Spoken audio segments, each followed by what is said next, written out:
Hello दोस्तों, स्वागत करता हूं आपके YouTube channel Karan GK with revision, जिसको अपने CGWR के नाम से जानते हैं।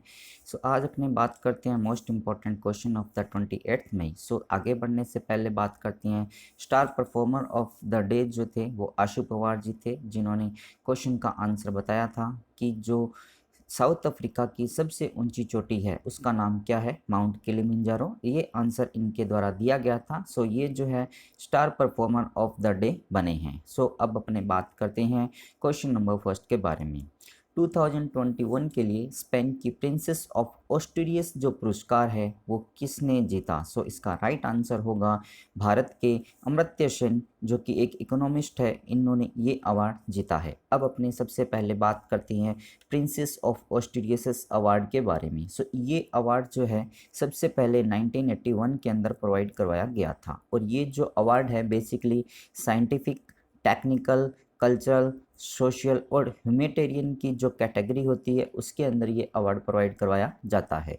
इस अवार्ड के तहत अराउंड 50,000 जो यूरो होते हैं वो राशि जो है प्रोवाइड करवाई जाती है। और अपने इंडियन रुपीज़ की बात करते हैं तो अराउंड 44.25 जो लाख रुपीज़ है वो प्रोवाइड करवाए जाते हैं। अमर्त्य सेन जो है इनको बेसिकली जो सोशल साइंस की कैटेगरी है उसके लिए इस अवार्ड से सम्मानित किया गया है। अमर्त्य सेन जी की बात करते हैं तो इनको 1998 के अंदर नोबेल प्राइज़ से सम्मानित किया गया था, इकोनॉमिक की जो लिस्ट होती है उसके अंदर, कैटेगरी के अंदर। और 1999 के अंदर इनको भारत रत्न अवार्ड से भी सम्मानित किया जा चुका है। अब अपने बात करते हैं, ये जो अवार्ड है बेसिकली स्पेन का सबसे बड़ा जो सोशल अवार्ड है वो भी माना जाता है। अब अपने बात करते हैं जो बाकी के ऑप्शंस हैं उनके बारे में। जैसे कि श्यामला गणेश की बात करते हैं तो इनको जापान सरकार के द्वारा order of the rising sun award से सम्मानित किया गया। वाई नुकुल फोएम की बात करते हैं तो भारत के नागालैंड राज्य के रहने वाले ये जो पर्सन है इनको ग्रीन ऑस्कर अवार्ड या फिर वाइटली अवार्ड 2021 से सम्मानित किया गया है। इसी तरह से डॉक्टर शकुंतला हरक सिंह की बात करते हैं तो ये भारतीय मूल की है और इनको 2021 का वर्ल्ड फूड प्राइज से सम्मानित किया जा चुका है। ये था आपका क्वेश्चन नंबर 1। अब अपने बात कर रहे हैं क्वेश्चन नंबर 2 के बारे में। किस राष्ट्रीय उद्यान में दुनिया के सबसे तेज जमीन पर चलने वाले जानवर को फिर से वहां पर पेश किया जाएगा या फिर वहां पर लाया जाएगा? अपने जो बात कर रहे हैं चीता की बात करें, जो कि इस जमीन पर सबसे तेज दौड़ने वाला ये जो जानवर माना जाता है। भारत के अंदर 1952 के अंदर ये जो चीते हैं इनको जो अपने कहते हैं कि प्रलुप्त जाति जो होती है उसके अंदर इनको रखा गया था और ये पूरे भारत के अंदर ऑलमोस्ट विलुप्त हो चुके हैं। अब भारत सरकार के द्वारा मध्य प्रदेश राज्य के जो कुनो नेशनल पार्क है वहाँ पर साउथ अफ्रीका से अराउंड जो 10 चीते हैं उनको यहाँ पर लेके आया जा रहा है, जिसके अंदर जो है दोनों 5 और 5 की कैटेगरी होगी, जिसके अंदर 5 फीमेल चीता होंगे और 5 मेल से चीता होंगे। फिर अपने बात कर रहे हैं बाकी के जो ऑप्शंस दिए गए हैं, जैसे कि कान्हा नेशनल पार्क हुआ, बांधवगढ़ नेशनल पार्क हुआ और माधव नेशनल पार्क हुआ, ये सभी के भी अपने मध्य प्रदेश राज्य के अंदर प्रेजेंट है। अब अपने बात करते हैं यहाँ पर मध्य प्रदेश राज्य की बात की गई है। बात कर रहे हैं मध्य प्रदेश राज्य के बारे में। ये वाला जो पोर्शन आपको दिखाया गया है मध्य प्रदेश राज्य का शो किया गया है। मध्य प्रदेश राज्य को हार्ट ऑफ इंडिया के नाम से जाना जाता है। इसकी जो राजधानी है वो भोपाल है। यहाँ के मुख्यमंत्री शिवराज सिंह जी चौहान, यहाँ की जो राज्यपाल आनंदीबेन पटेल है और गवर्नर जो है आनंदीबेन पटेल, ये उत्तर प्रदेश राज्य की भी राज्यपाल बनी हुई है। इस राज्य को जो निर्माण हुआ 1 नवंबर 1956 को हुआ था और यहाँ की जो सबसे ऊंची जो चोटी जानी जाती है उसको अपने धूपगढ़ के नाम से जाने जाते हैं। जो डांसेस की बात करते हैं तो मटकी डांस और जो यहाँ का फूल पत्ती डांस है, बेसिकली ये जो डांस है काफ़ी फेमस डांस है और कई बार एग्जाम में पूछे गए हैं। नेशनल पार्क की बात करते हैं तो कान्हा नेशनल पार्क हुआ, बांधवगढ़ नेशनल पार्क हुआ, Madhav national park, Sanjay national park, Van Vihar, Panna, Satpura, Pench, Mandla plant fossils national park के साथ कुनो नेशनल पार्क भी यहाँ पर प्रेजेंट है। ये जो कुनो नेशनल पार्क है यहीं पर ये जो 10 चीते हैं इनको यहाँ पर लाया जा रहा है। अब अपने बात करते हैं विधानसभा की 230, लोकसभा की 29 और राज्यसभा की 11 सीट्स जो है यहाँ पर प्रेजेंट है। अब अपने बात कर रहे हैं current news of Madhya Pradesh राज्य के बारे में, जिसकी वजह से मध्य प्रदेश राज्य जो है अभी हाल ही में चर्चा के अंदर रहा था। अपने बात कर रहे हैं कि भारत का सबसे बड़ा जो तैरता हुआ जो सोलर पार्क है वो 600 मेगावाट की कैपेसिटी का वो नर्मदा नदी के ऊपर बनाया जाएगा। और इसी तरह से बात करते हैं तो किसान कल्याण योजना जो यहाँ पर स्टार्ट की गई थी, रोजगार सेतु योजना यहाँ पर स्टार्ट की गई, भारत का पहला ई वेस्ट क्लिनिक जो है भोपाल के अंदर ओपन हुआ था, थैंक्स मॉम वृक्षारोपण कार्यक्रम यहाँ पर स्टार्ट हुआ था, और जो यहाँ के पुलिसकर्मी हैं उनको कर्मवीर मेडल से सम्मानित किया गया था। पंच परमेश्वर जो योजना है वो यहाँ पर स्टार्ट की गई थी, और Rewa ultra mega solar power plant भी यहाँ पर बनाया गया है। और इसी के साथ साथ गंदगी भारत छोड़ो अभियान भी यहाँ पर लॉन्च किया गया था। सो ये कुछ फैक्ट्स थे जिसकी वजह से मध्य प्रदेश राज्य अभी कुछ दिनों के लिए चर्चा में रहा था। अब अपनी बात कर रहे हैं नेक्स्ट क्वेश्चन के बारे में। समोआ देश की पहली महिला प्रधानमंत्री जो है वो अभी कौन बन गई है? सो इसका राइट आंसर होगा फ्याम्या नोमी मातफ्फा जो है बेसिकली ये समोआ देश की पहली प्रधानमंत्री बनी है, और उन्होंने तोपा सेलेली मेलिल गलोई जो है इनका स्थान लिया है। और इन्होंने जो अभी शपथ ली है जो कि यहाँ की पार्लियामेंट है उससे बाहर एक टेंट लगाकर पर्टिकुलर वहाँ पर शपथ ली गई, क्योंकि वहाँ के जो सबसे ज़्यादा समय तक वहाँ के जो रूलर है उन्होंने जो वहाँ की संसद है उसको लॉक कर दिया, उसी वजह से इन्होंने वहाँ पर बाहर शपथ ली है। अब अपने बात कर रहे हैं बाकी के जो ऑप्शंस हैं उनके बारे में। जैसे बेनजीर भुट्टो की बात करते हैं तो ये पाकिस्तान की पहली प्रधानमंत्री बनी थी। इंदिरा गांधी की बात करते हैं तो ये भारत की पहली महिला प्रधानमंत्री बनी थी। बेनजीर भुट्टो पाकिस्तान की पहली महिला प्रधानमंत्री बनी थी। अब इंदिरा गांधी जी की बात करते हैं तो ये जो प्रधानमंत्री बनी थी सबसे पहले 1966 से बनी थी, और 1977 तक इनका फर्स्ट कार्यकाल रहा था। इसके बाद जो है इन्होंने जो 1980 से 1984 का जो इनका दूसरा कार्यकाल रहा था। और यदि अपने बात करते हैं इंदिरा गांधी जी की, सो भारत रत्न पाने वाली ये पहली महिला बनी थी, और 1972 के अंदर इनको भारत रत्न अवार्ड से भी सम्मानित किया गया था। अब अपने बात कर रहे हैं नेक्स्ट क्वेश्चन के बारे में, या फिर सामोआ के बारे में। सो सामोआ जो बेसिकली एक आइसलैंड है, छोटा सा एक आइसलैंड है जो कि साउथ पैसिफिक जो ओशियन है वहाँ पर प्रेजेंट है। इसकी जो कैपिटल राजधानी जो है एपिया है, और यहाँ की जो करेंसी है वो सैमन ताला के नाम से जानी जाती है। अब अपने बात कर रहे हैं नेक्स्ट क्वेश्चन के बारे में।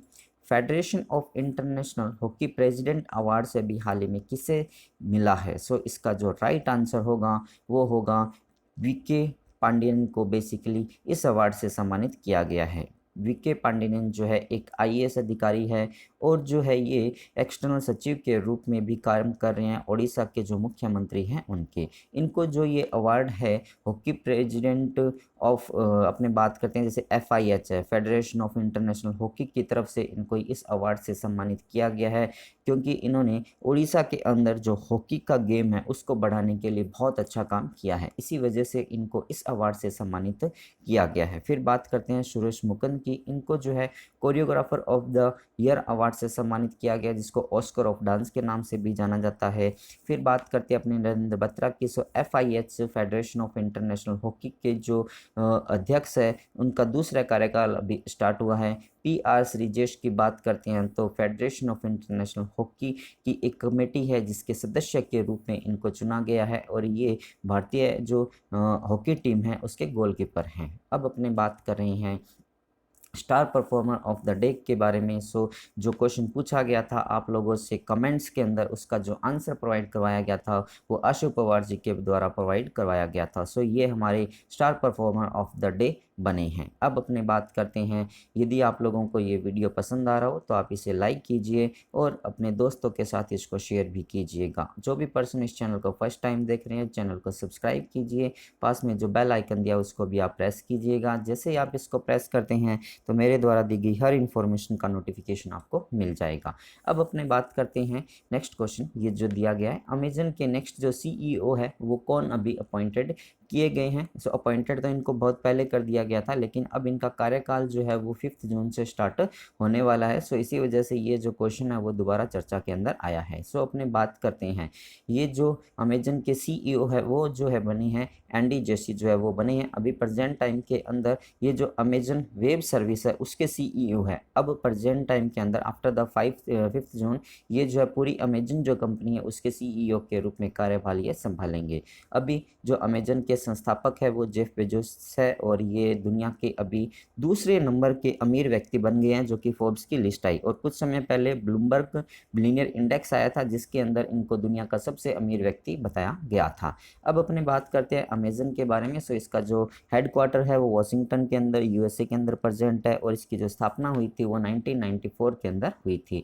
अब अपने बात करते हैं जो बाकी के ऑप्शंस हैं उनके, जैसे एलन मास्क की बात करते हैं तो इनके बारे में आप लोग मुझे कमेंट्स के अंदर बताइएगा कि ये कौन सी कंपनी के सीईओ अभी बने हुए हैं। और फिर अपने बात करते हैं युआन लॉन्गपिंग की। सो ये जो है चाइना के जो हाइब्रिड चावल है उसके फादर माने जाते हैं, जिनकी अभी हाल ही में मृत्यु हो गई। सो नेक्स्ट अपने बात करते हैं नेक्स्ट क्वेश्चन के बारे में। वर्ल्ड मेट्रोलॉजी ऑर्गेनाइजेशन के अनुसार अगले 5 सालों में औसतन जो तापमान है वो कितना बढ़ जाएगा। सो इसका राइट आंसर होगा ऑप्शन सी, 1.5 डिग्री सेल्सियस का जो टेम्परेचर है उसको बढ़ाने जाने की घोषणा WMO के द्वारा बेसिकली की गई है। अब यदि अपने बात करते हैं वर्ल्ड मेट्रोलॉजिकल ऑर्गेनाइजेशन की, सो इसके जो अध्यक्ष बने हुए हैं वो गेरहार्ड एड्रियन बने हुए हैं। इसका जो हेडक्वार्टर है वो जिनेवा स्विट्जरलैंड के अंदर प्रेजेंट है, और इसके जो मेंबर बने हुए हैं वो 93 कंट्रीज जो है अराउंड मेंबर बने हुए हैं। अब अपने बात करते हैं जैसे वर्ल्ड मेट्रोलॉजिकल ऑर्गेनाइजेशन जो डे है वो बेसिकली साल में 2 बार मनाया जाता है। एक तो आपका 20 मई जो होते तब मनाया जाता है, और एक आपका 23 मार्च को मनाया जाता है। सो अब अपने बात करते हैं नेक्स्ट क्वेश्चन के बारे में। रुडोल्फ वी सिडलर जो पुरस्कार है वो बेसिकली अभी किसने भारतीय ने जीता है। सो इसका राइट आंसर होगा डॉक्टर डी नागेश्वर रेड्डी जी के द्वारा बेसिकली ये अवार्ड जो है वो जीता गया है। अब अपने बात करते हैं डॉक्टर डी नागेश्वर रेड्डी, ये जो है बेसिकली भारत के अंदर जो AIG हॉस्पिटल है उसके बेसिकली चेयरमैन बने हुए हैं, और भारत के अंदर सबसे पहले जो एंडोस्कोपी को प्रमोट किया था वो भी इनके द्वारा ही किया गया था। ये जो अवार्ड है बेसिकली इनको अमेरिका की AGSE एक सोसाइटी है उसके द्वारा प्रोवाइड करवाया गया। AGSE इसके यदि फुल फॉर्म की अपने बात करते हैं तो American society of gastrointestinal endoscopy इसका जो फुल फॉर्म है। अब अपने बात करते हैं जो रुडोल्फ वी शिंडलर है, बेसिकली ये जो शिंडलर है इनको अपने फादर ऑफ गैस्ट्रोस्कोपी के नाम से भी जानते हैं। यदि अपने बात करते हैं गैस्ट्रोस्कोपी की, सो स्कोपी का मीन्स होता है देखना, और गैस्ट्रो जो होती है गैस की बात करें जो कि हमारे पेट के अंदर बेसिकली बनती है। सो उसी की स्टडी के लिए बेसिकली जो गैस्ट्रोस्कोपी एक वायर जो है वो इंसर्ट की जाती है पेट के अंदर, उसी से देखा जाता है कि हमारी जो इंटेस्टाइन या आंतें हैं उनमें कुछ प्रॉब्लम तो नहीं है, या फिर हमारे पेट के अंदर कुछ प्रॉब्लम तो नहीं है। सो इसी वजह से इनके द्वारा ये एक जो अवार्ड है father of gastroscopy doctor Schindler के नाम पे ये अवार्ड जो है वो दिया जा रहा है। फिर अपने बात करते हैं जो बाकी के ऑप्शंस हैं उनके बारे में, जैसे कि डॉक्टर कीर्ति कारनाथ की बात करते हैं तो भारतीय मूल की या फिर भारत की रहने वाली ये हैं, और इनको जो है वर्ल्ड इनोवेटर अवार्ड से सम्मानित किया गया, जो कि भारत और एशिया की तरफ से ये अवार्ड पाने वाली भारत की पहली महिला बनी है। अब अपने बात करते हैं शंकर बाला सुब्रमण्यम जी और डेविड कैलनमैन के बारे में। सो इनको 2021 का जो मिलेनियम टेक्नोलॉजी अवार्ड है उस अवार्ड से सम्मानित किया जा चुका है। अब अपने बात कर रहे हैं नेक्स्ट क्वेश्चन के बारे में। सशस्त्र बलों के लिए जो व्यक्ति होते हैं, जो भी हमारे आर्म फोर्स के जो मेन हैं, उनके लिए सेहत OPD अभी हाल ही में स्टार्ट की गई है। सो ये जो OPD है वो किसके द्वारा इसका उद्घाटन किया गया है। सो इसका राइट आंसर होगा राजनाथ सिंह जी, जो कि हमारे देश के रक्षा मंत्री है, उनके द्वारा बेसिकली ये स्टार्ट किया गया है। अब अपने बात करते हैं जो बाकी के ऑप्शन हैं उनके बारे में, जैसे कि BS येदियुरप्पा जी की बात करते हैं तो इनके द्वारा जो CSR है इसके तहत जो है आकांक्षा नाम से एक प्रोग्राम स्टार्ट किया गया। CSR की बात करती हैं तो अपने कॉर्पोरेट सोशल रिस्पॉन्सिबिलिटी है। और यदि आपकी बात करते हैं, आप बेसिकली एक पार्टी है जिन्होंने कि पंजाब के अंदर डॉक्टर हेल्पलाइन नाम से एक कैंपेन स्टार्ट किया है जो कोविड और ब्लैक फंगस है उसको देखते हुए। सो ये था आज का वीडियो। अब अपने बात करते हैं लास्ट वीडियो के रिवीजन के बारे में, जो कि 27 मई का था। छत्तीसगढ़ उच्च न्यायालय के मुख्य न्यायाधीश जो है कार्यवाहक मुख्य न्यायाधीश के रूप में भी हाल ही में किसे नियुक्त किया गया। सो प्रशांत कुमार मिश्रा जी को इसके लिए नियुक्त किया गया है। फिर बात करते हैं पश्चिम बंगाल राज्य के सरकार के द्वारा भी हाल ही में 3 योजनाएं जो है वो स्टार्ट की गई है, जिसके अंदर लक्ष्मी भंडार, राशन द्वार और स्टूडेंट क्रेडिट कार्ड, ये 3 स्कीम जो बेसिकली पश्चिम बंगाल राज्य के अंदर स्टार्ट की गई है। फिर बात करते हैं अभी हाल ही में किस देश के अंदर एक ज्वालामुखी है जो वो फटा है, सो डेमोक्रेटिक ऑफ रिपब्लिक कांगो के अंदर। फिर बात करते हैं अंटार्कटिका से अलग होने वाला विश्व का सबसे बड़ा जो हिमखंड है वो भी अलग हो गया, उसका नाम जो है वो बेसिकली A76 रखा गया है। फिर बात करते हैं प्रत्येक वर्ष 26 मई को जो है बैसाख दिवस मनाया जाता है। इसी दिन भगवान बुद्ध को पीपल वृक्ष के नीचे निरंजना नदी के किनारे जो ज्ञान की प्राप्ति हुई थी। फिर बात करते हैं सीबीआई के डायरेक्टर के रूप में जो है दिनेश कुमार जायसवाल जी है, उनको सिलेक्ट किया गया। 2021 का एशिया पैसिफिक स्टीवी अवार्ड जो है वो गोल्ड अवार्ड जो है वो अभी हाल ही में स्पाइस हेल्थ के द्वारा जीता गया। फिर बात करते हैं मोहाली हॉकी जो स्टेडियम है उसका नया नाम जो रखा गया olympian Balbir Singh senior hockey stadium basically इसका नाम रखा गया है। सो अब अपने बात करते हैं star performer of the day Ashu Pawar ji थे, जिन्होंने कल के क्वेश्चन का आंसर कमेंट्स के अंदर बताया था। फिर बात करते हैं आज के जो भी क्वेश्चंस है उनके आंसर आपको यहाँ पर शो किए गए हैं at the last. Thanks for watching, thank you so much.